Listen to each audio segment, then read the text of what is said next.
Félicitations pour ça, encore une fois. Félicitations au nouvel homme fort, au nouveau président de la République.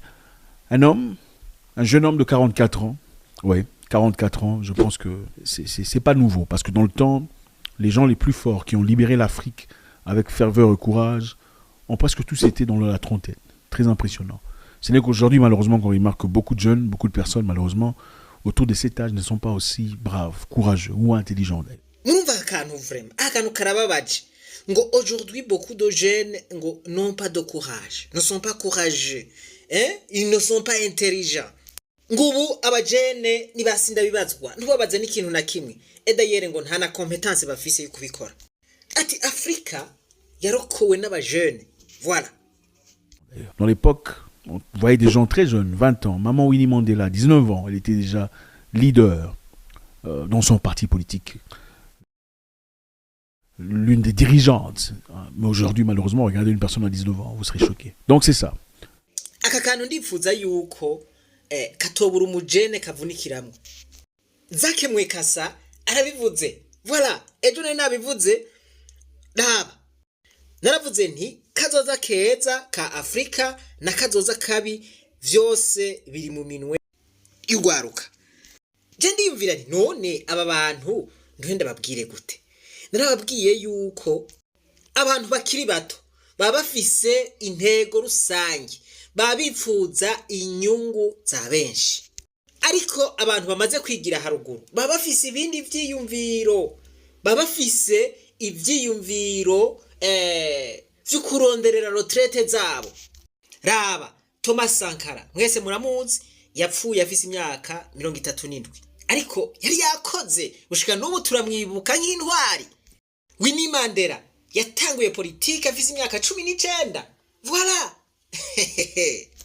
Ugwaruka nta kuntu goshobora gukiza Afrika ari bikoresho vy'abatama canke ibikoresho vy'abandi bantu. Ntibishoboka. Ugwaruka muri Afrika ni bice 77 kwijana. Umve ivyo bitigiri vyose. Mepuruta Afrika iri kwiramererwa nabi. Ugwaruka nyene niko ruriko ruramererwa nabi gusumvya abandi. Mwiyumvira ibice 77 kwijana. Vraiment. Oya. Ufasha umuntu w'umutama ngo nabe ari we akuja imbere. Mbega ingorane z'abajene aratsizi, ingorane abajene baba babayemwo aratsizi. Hariho umuntu yavuze ngo Sacha moi-même le malheur. Je sais d'ores et déjà comment secourir les malheureux. Umutipe Traoré ariko aravyifatamwo neza. Urabona yuko ariko ararondera inyungu za benshi. Urabona yuko atahura ingorane z'ugwaruka. Kanatsinda aratsizi. Nawe n'ugwaruka. Ejo naraberetse ba Mandela, ndabereka ba Nyerere, ndabereka ba Rwagasore, ndabereka ba Ndadaye, ndabereka ba Patrice Lumumba, ndabereka ba Martin Luther King. Abo bose bari mu myaka imwe. Nivyo ibintu biratituka ariko birababaje cyane ukuntu umengo ugwaruka rwinshi ruteye anesthesia. Umengo ntirubona, umengo n'impumyi. Je sinzi ingorane dufise. Ibibazo biratubanya umurengera, ni twebwe nyene dutangura kumererwa nabi. Ugasanga turiko twiruka inyuma y'abantu barondeye amahera baza baruga ya makonte yabo, bagendera mu mavewiti ibiyobugaye, agaklimatizera indani. Nawe inkungugu yakwishe, yasho yakwishe. Mana yanje birababaje gose. Bo aya majambo ndiko ndavuga ndazi yuko adashobora gufasha mwese. Ndazi yuko abantu bariye anesthesi yabononye. Ndazi yuko ubu bariko barajingitwa. Uriko wiruka inyuma y'umuntu afise inzu 10. Nako narumvise ngo hariho n'abafise 150. Wewe utagira nico uza gushira kuziko ni kera. Ariko nta kundi ukuri no kukuvuga ukira gakira wanka gukira nawe akanka nta kundi. Mukosamara ati nta bakobwa bakiriho hasigaye ingwerigweri. Kino gihe niyumviye abakobwa biransiga kino gihe. Raba Winnie Mandela afise imyaka 19 yaza ahagarara imbere y'abantu aserura ivyiyumviro afise. Ubu ndiyumvira n'abakobwa n'abagore bagiye he ko bataboneka.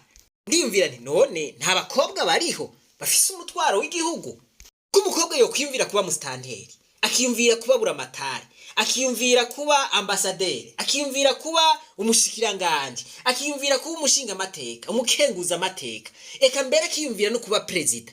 Ivyo none hari icyaha kirimo? Abantu biyumvira nguko barihe ko atabo tubona? Erega ivyo kuvyiyumvira si gicumuro, ariko kandi naho wovyiyumvira utegerezwa kubikorera. Ntibazokundugaho za 30% ntizizokwamaho. Kuri Facebook usanga bipostingi udufoto twabo gusa, nta kindi. Ibishatsi bahaguma banuka kwa kundi nyene. No, ahubwo turakeneye babigeme ba posting ivyiyumviro. Basi agapostinga ivyo akora, agapostinga business akora, agapostinga uko yiyumvira ibintu, uko abona ibintu. Abantu kamwe nabo tuvuze mukababona, muzoce mubazana mu ishure ry'abarundi bose. Turifuza ko baca babera karorero abandi. No, twava twiyumvira duti none abakobwa bobo ko bavuga ngo bariko baragira emancipation, ngo bagomba kungana n'abahungu. None ibijanye n'uburongozi ni vy'abahungu gusa? None bamwe biga ama science politique, abandi ugasanga biza ama relation internationale, abandi ugasanga biza ama droit, abandi ugasanga biza ama communication. None abo bantu ukabarondera iyo wabonye ukababura. Bo sukubarengera mu mbabarire. Afrika iri kwirakoma karuru. Afrika irageramiwe, irakeneye abantu bayibogora, kandi ikeneye imisore n'inkumi. Mu barongozi bateguwe bari ahantu barenga 400. Abakobwa canke abagore n'abantu batarenga 17. None muribaza yuko vya bice 30 bijya bizokwama biboneka imisi yose? Abo bantu 17 murumva nta n'ibice 10 birimo. Turiko twegereza igihe tuvuga duti no, aya mabanga ajamwo uyashobora. Atavya bintu vyo kuvuga ngo oya ngo iki kibanza ngo gitegerezwa kujamwo umugore vyahi. Bimwe vyo gukwegera ko tuzogera igihe bitazoba biriho. Umuntu azoja mu mabanga ari kubera ayashoboye. Iyo udakurikiranye politike yoyo iragukurikirana. Aha turiko tuvuga politike nziza, politike imwe ikemura ibibazo. Politike ntituriko turavuga politike imwe itera ibibazo. Oya, la politique c'est l'art de bien gérer une communauté, une société ou une nation. Ntituriko turavuga ububeshi, ntituriko turavuga ubuswahili. Turiko turavuga abantu bashobora kugira ico bakosoye. Abantu ibi turiko turavuga ni ibintu bifatanye n'umuhamagaro. Utabihamagariwe ntibinakenewe yuko ubijamwo. Umuntu afise umuhamagaro wavyo nawe nuwo muntu abona ibintu biriko birononekara, akumva arababaye, akumva yoturika, ahubwo akumva ko nawe yogira ico aterereye kugira ngo ivyo bintu bihinduke. Voilà, uwo niwe muhamagaro tuvuga. Hari abantu rero nk'abakizwa bobo baruha bakabibisha ngo politike n'ivyaha, ngo politike n'ibicumuro. Ninde bahenze? Abanyapolitike n'abakozi b'Imana nk'abandi bose, mbere nibo bakozi b'Imana bakomeye, kuko imbere yabo Imana ishiraho ubusho bwinshi. Voilà, naco gituma dusubiye guhamagarira urwaruka. Kaze mu ishure ry'abarundi bose tubigishe uburongozi bwiza, hanyuma mube abarongozi beza.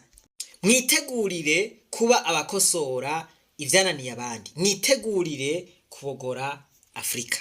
Ubu ugwaruka nigo rutose, nigo rumerewe nabi. Twamye tuganira n'umudandaza w'Ingozi atigira amahoro. Je mu misi heze natanguje boulangerie, njiramwo cafetaria. Ati ndagira aho nkoresha abakozi 30. Abo bari bande wari gwagwaruka. Ati aho nari ngeze ku rwego rwo guhabwa imifuko 10 y'isukari. Murumva yuko umuntu afise boulangerie abakoresha isukari nyinshi. Ati ariko kuva isukari keneye ubu bampa umufuko umwe, kare bahora bampa imifuko 10. Ati abakozi 15 bose abo naciye ndabirukana basubira muhira, kandi nabo nyene barabitahuye, barabona yuko atakono bandanya nkora. Mwiyumvira aho ni mu ntara imwe, ku muntu umwe yarafise abakozi bashika 30. Camwiyumvira nko muri iyo ntara hari abandi bafise abakozi nk'abo. No mu zindi ntara akaba hari abandi bafise abakozi nk'abo bagaca babirukana. Ubu abo bose bari mwibarabara. None ivyo bibazo twifuza ko bikemura bandi. Twebwe nyene ugwaruka, ahatarugwaruka nta terambere rishoboka. Ahatarugwaruka nta matora yoshoboka. Umukandida ashigikiwe n'ugwaruka ategerezwa gutsinda. Ivyo mwaraye mubibonye muri Senegal. Gwaruka rero nimwikangure.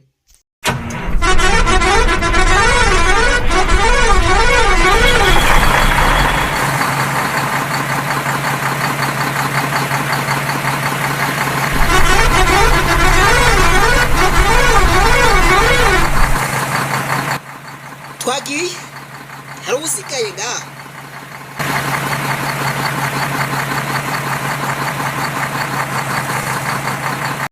Turabahaye kaze muri promotion igira 29. Kaze dusangire inyigisho z'uburongozi bwiza. Gusaba ko wandika izina ryawe n'urugero rw'amashuri ufise, hanyuma tuvuze urugero rw'amashuri ntituba tuvuze ngo ubwirizwa kuba ufisaye. Oya, ubwirizwa gusa kubuzi gusoma no kwandika.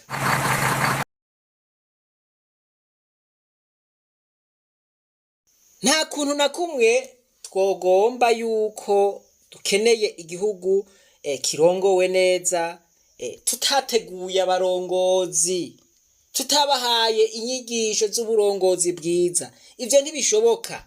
Ivyo tutabikoze baca baguma ari babasuma, baca baguma ari babanyonozi, ugaca usanga igihugu kiguma hahandi nyene, ahubwo gitera gisubira ibuti.